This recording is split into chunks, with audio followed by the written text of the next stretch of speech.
Vamos a leer un poquito. ¿Y de qué vamos a leer? Pues vamos a leer sobre algunos de nuestros inventores un tanto olvidados.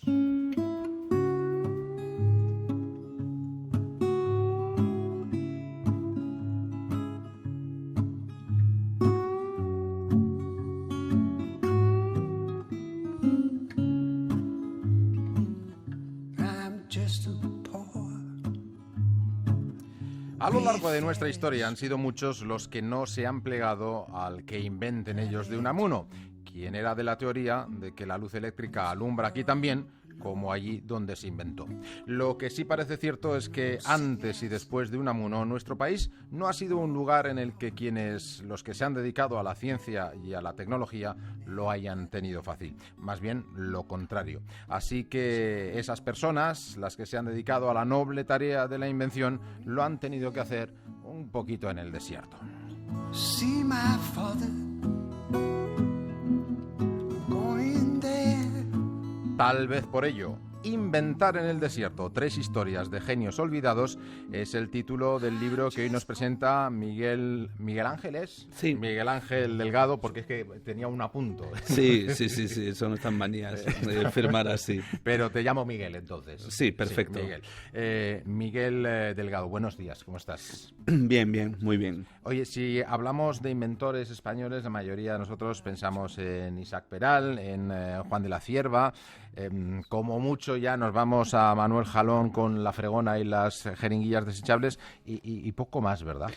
Hombre, si hay más nombres conocidos. Está Torres Quevedo, que construyó el telequino, que fue un auténtico antecesor de los aparatos de control remoto. Pero es cierto que si nos ponemos con nombres desconocidos, tenemos una nómina realmente impresionante, porque tenemos nombres en prácticamente todos los campos, pero que sencillamente han sido olvidados en su gran mayoría. Por tanto, nuestra capacidad seguramente está bastante por encima de nuestro reconocimiento.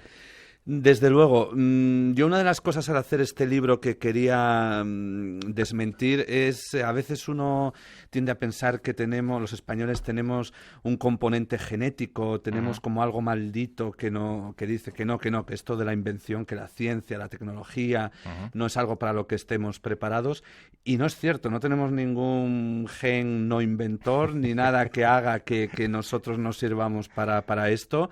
Lo que falla es la infraestructura del país para que estos talentos que aparecen igual que en el resto de los países de nuestro entorno, pues prosperen. Es decir, que son talentos que así que tienen que nadar contracorriente, entonces, ¿no? Es decir, el esfuerzo de un inventor español seguramente tiene que ser muy superior al esfuerzo que tiene que realizar un inventor alemán, por ejemplo. Sí, hay que tener muchísima vocación y muchas ganas de luchar y de meterse en líos y de tirar del carro, porque las probabilidades de que la cosa salga mal y que no te hagan ni caso son demasiado grandes. La invención siempre es algo en lo que participa mucho la vocación. Es necesario que un inventor crea en lo que hace de una manera, extrema, pero en España es un país en el que eso hace falta de una manera aún mayor. Por tanto, la primera característica que debería tener un inventor en nuestro país es ser inasequible al desaliento. Desde luego.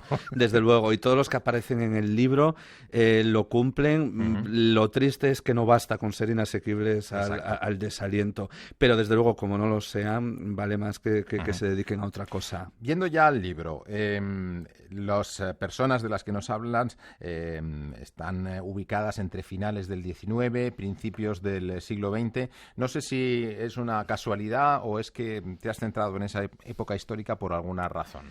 No es casualidad, es algo buscado. Yo antes de este libro había publicado 2 libros sobre Nikola Tesla, sobre el inventor norteamericano, y en el transcurso de las investigaciones, de la recogida de material, me había ido encontrando de refilón con nombres españoles.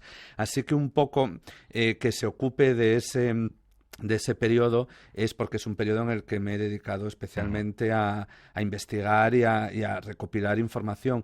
Pero también es un periodo muy interesante porque tendemos a pensar que en nuestros días vivimos en momentos de gran avance tecnológico, que se están inventando cosas constantemente, y en realidad el periodo de la historia de la humanidad en el que hubo más avances, más descubrimientos, más inventos, fue precisamente ese, el último tercio del siglo XIX y el primer tercio del siglo XX. Por eso me pareció interesante cuando el mundo estaba sumido en la segunda revolución industrial que promueve la electricidad y que cambia totalmente el mundo en unas décadas de una manera como no podemos imaginarnos hoy en día. Pues mi idea era reflejar qué estaba pasando en España mientras todo el mundo se estaba transformando, qué estaba pasando en nuestro país. Por tanto, los nombres que nos traes y de los que luego hablaremos serían un poco, igual que en los juicios están las piezas separadas, ¿no? Que salen de una investigación, salen nuevas cosas, serían nombres que tú te encontraste y dijiste, voy a investigar por aquí y voy a saber más de estos personajes. Sí, ¿no? Y nombres además que son representativos y que pensé que sus historias podían servir de representación de lo que estaba sucediendo, porque el libro no es un libro enciclopédico, o sea, puedo decir que hay 100 veces más nombres que los que aparecen en este libro. Es una cosa realmente impresionante y que uno se queda de piedra cuando ve la labor de invención y de avance tecnológico que hay en nuestro país en esa época. Pero sí acabé deduciéndolo a estas 3 historias porque me parecieron 3 historias representativas y que me servían un poco para trazar el cuadro completo. Hablabas de Tesla y uno de los personajes de los que hablas es Mónico Sánchez, al que alguno le ha llamado el Tesla español, ¿no? ¿Quién es este personaje? Bueno, es un poco excesivo llamarlo Tesla español, pero sí es cierto que tiene puntos en concreto. Pues Mónico Sánchez es un personaje realmente fascinante. Es un manchego que nace en 1880 en Piedrabuena, un pequeño pueblo de Ciudad Real. Es el pequeño de 4 hermanos, con lo cual pues ya no estaba predestinado a estudiar, porque era un pueblo, pues como tantos de la época, en la que lo que se hacía era trabajar en las tierras del terrateniente y poco más. Y sin embargo era un hombre que estaba pues predestinado a tener una vida pues más o menos como la de tanta gente en su pueblo, y sin embargo consigue transformarlo en una vida realmente impresionante, en la que sin terminar el bachiller viaja a Madrid con lo opuesto, estudia ingeniería eléctrica por correspondencia en inglés. Sin saber inglés, que es una de las cosas realmente más impresionantes, y lo hace tan bien que le ofrecen viajar a Nueva York, terminar sus estudios en la Universidad de Columbia y trabajar en Nueva York. Lo hace, allí acaba... Bueno, eso quiere decir, en primer lugar, que estamos ante un talento espectacular. Sí, ¿no? sí, una cosa... Pero es algo que abunda también muchísimo en esa época, el talento autodidacta. En España no tiene en ese momento, desde luego la universidad no está a la altura de todos los cambios que se están produciendo. El sistema educativo no responde a la formación de ingenieros y de gente con el nivel necesario en ese momento. Pero sin embargo hay gente que uno no sabe cómo logra abrirse camino. Y el caso de Mónico Sánchez es de los más espectaculares. Se nos ha ido a Estados Unidos, ¿no? Sí. Lo tenemos estudiando en Columbia. Terminando ingeniería eléctrica con los mejores. ¿Y a partir de ahí qué hace? Pues empieza a trabajar para varias empresas y sobre todo su punto más importante es cuando patenta y fabrica el primer aparato de rayos X portátil que cabe en un maletín y que se puede enchufar a la red normal y corriente. Para que nos hagamos una idea, en ese momento los aparatos de rayos X son monstruos enormes que ocupan, que hay que dejarlos en los sótanos de las plantas bajas de los hospitales porque no se pueden instalar en ningún sitio, que consumen muchísima energía, carísimos. Y Mónico Sánchez consigue miniaturizarlo y conseguir el primer aparato de rayos X y de alta frecuencia portátil que cabe en un maletín, que puede tener un médico rural, por ejemplo, irse de visita y siempre que haya un enchufe, un generador, poder hacer una placa o aplicar terapias de alta frecuencia. Lo patenta y es un éxito. Hay una foto que es realmente que debería estar en la historia de la tecnología española, que es de Mónico Sánchez con su aparato, un stand en una feria en el Madison Square Garden, y tiene a un lado el stand de la General Electric y al otro lado el stand de la Westinghouse, es decir, los grandes colosos de la electricidad. Por tanto, me imagino que eso quiere decir que le iría muy bien económicamente, ¿no? No le fue mal y desde luego hizo una fortuna. Es cierto que se asoció con una empresa que fue un poco como el Gowex norteamericano de esa época, que empezó a decir que era capaz de hacer... estamos hablando de la primera década del siglo XX, para que nos hagamos una idea, que pues una empresa que decía que había creado el primer teléfono móvil que se podía llamar y que se podían hacer llamadas inalámbricas de un sitio a otro, y aquello fue una burbuja que en realidad se alimentó, y Mónico Sánchez estaba en esa empresa, pero salió justo antes. Él no tuvo nada que ver con eso y tuvo el buen olfato de salir justo antes de esa empresa. Y volvió a España. Es que eso es lo más curioso de todo, porque podría haberse quedado, podría haber ido sus patentes, ¿no?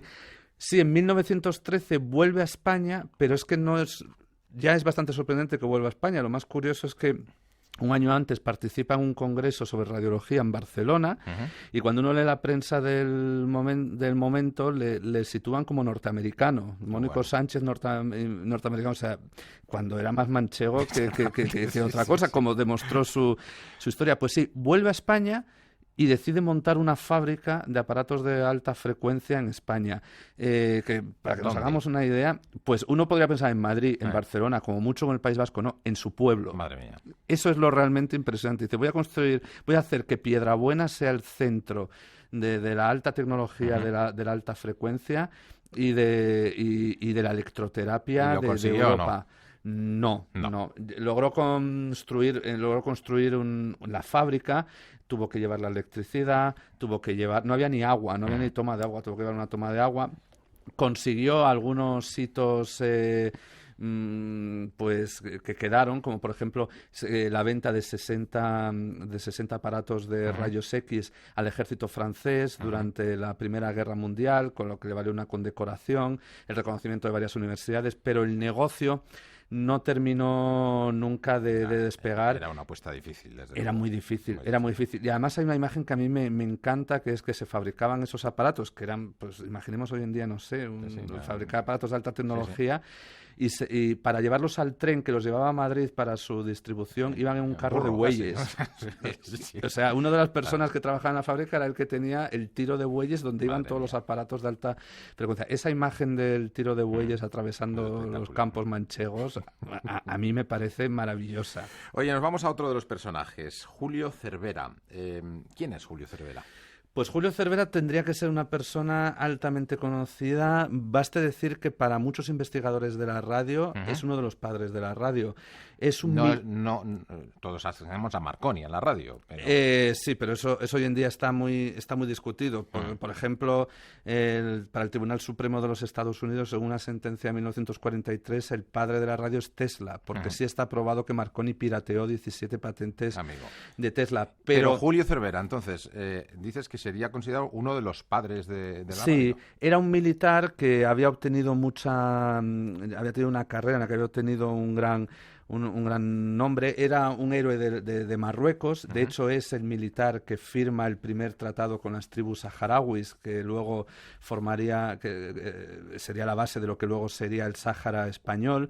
También se destacó en Puerto Rico durante la guerra del 1898, pero era una persona con un enorme interés por la ciencia y la tecnología. Y en uno de sus viajes en Inglaterra, de hecho, conoce a Marconi y está presente en las primeras pruebas que hace Marconi. Y cuando vuelve a España consigue una subvención pública, consigue que la Dirección General de Telégrafos y el Ejército pongan un dinero y empieza a hacer pruebas para transmitir a través del estrecho de Gibraltar. Para que nos hagamos una idea, cuando Marconi consigue en 1901 transmitir una señal de Morse inalámbrica, Cervera estaba haciendo pruebas para transmitir la voz de manera inalámbrica. Estaba varios pasos por delante. Entonces. Estaba varios pasos por delante. De hecho, ¿consiguió la transmisión? Consiguió unas pruebas satisfactorias y luego ya las pruebas definitivas las empezó a hacer entre Valencia e Ibiza, pero nadie sabe qué pasó. De repente abandonó esas pruebas.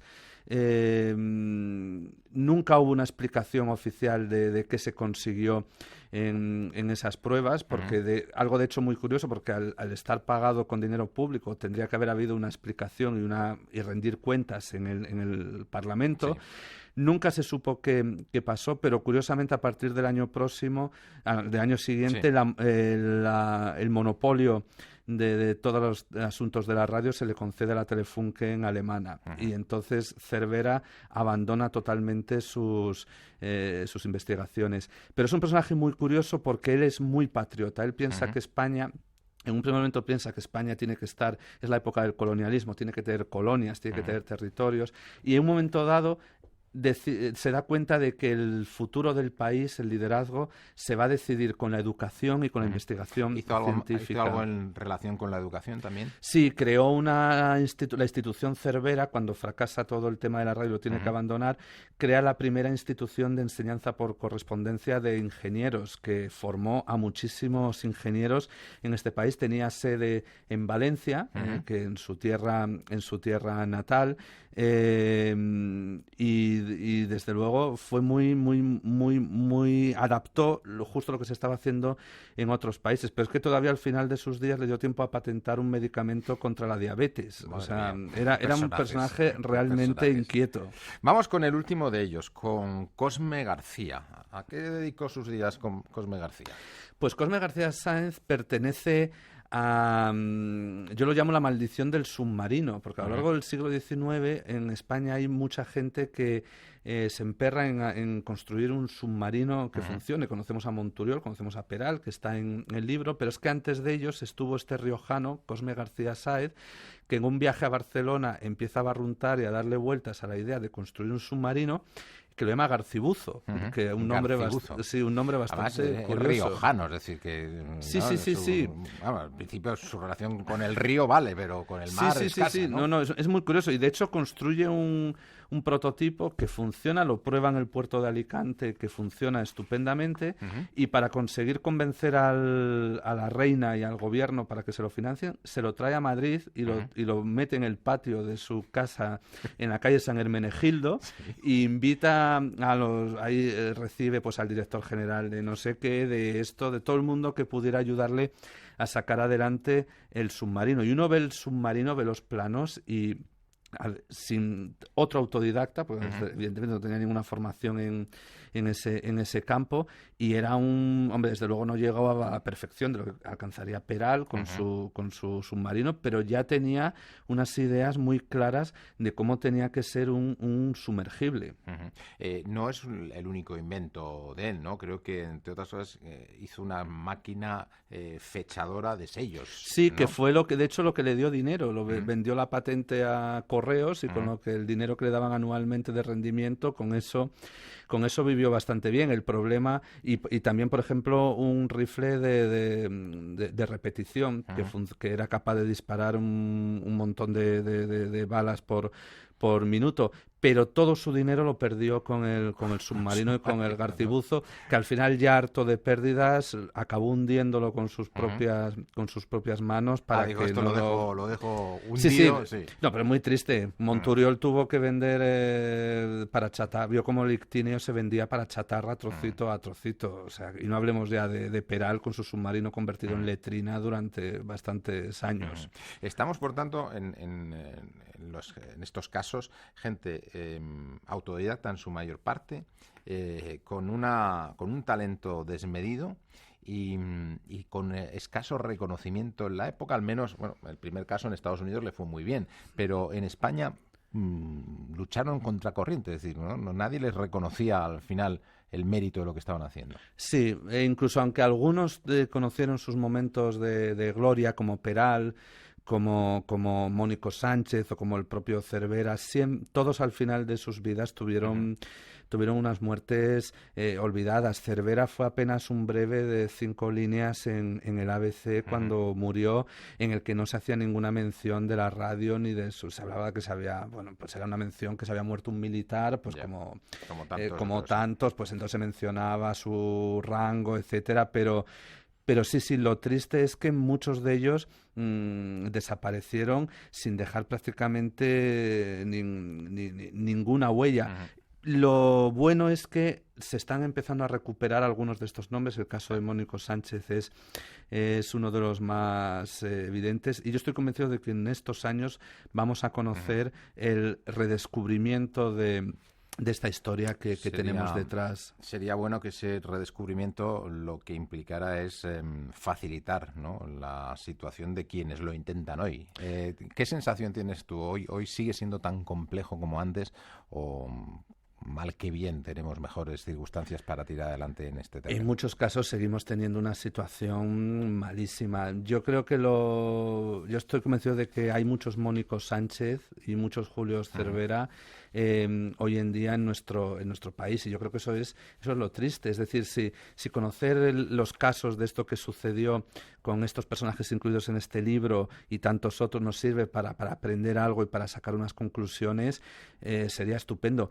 Pero yo creo que la situación sigue siendo mala porque en el contexto en el que estamos, invertir en investigación científica y tecnológica es algo que da rendimiento a largo plazo. Hablamos de que a lo mejor se tarda 20 años en tener resultados, y eso, tal y como se concibe hoy en día la necesidad de foto electoral, que es lo que mueve a los poderes públicos de este país, y que las empresas privadas tampoco parece que están por la labor, pues el panorama sigue siendo bastante triste. Pues es una lástima que un siglo después de lo que tú nos cuentas en el libro parece que estamos en una situación más o menos parecida, pero lecturas como la de tu libro, Inventar en el desierto, 3 historias de genios olvidados, Miguel Delgado, esperemos que abran los ojos algunos y empecemos a cambiar las circunstancias en las que ellos desarrollan su actividad. Yo eso espero, porque, como digo, tenemos un enorme potencial como país, bueno, como cualquier país de nuestro entorno. Y eso se ha demostrado las pocas veces que la coyuntura ha sido mejor. España ha dado unos frutos enormes. Pues un placer haber conversado contigo de estos 3 hombres que nadaron contracorriente y que hicieron cosas muy importantes y que, aunque sea un siglo después, alguien se ha tomado el trabajo de dejárnoslas para que los demás lo podamos leer. Muchas gracias. Muchas gracias a vosotros. Un abrazo. Chao.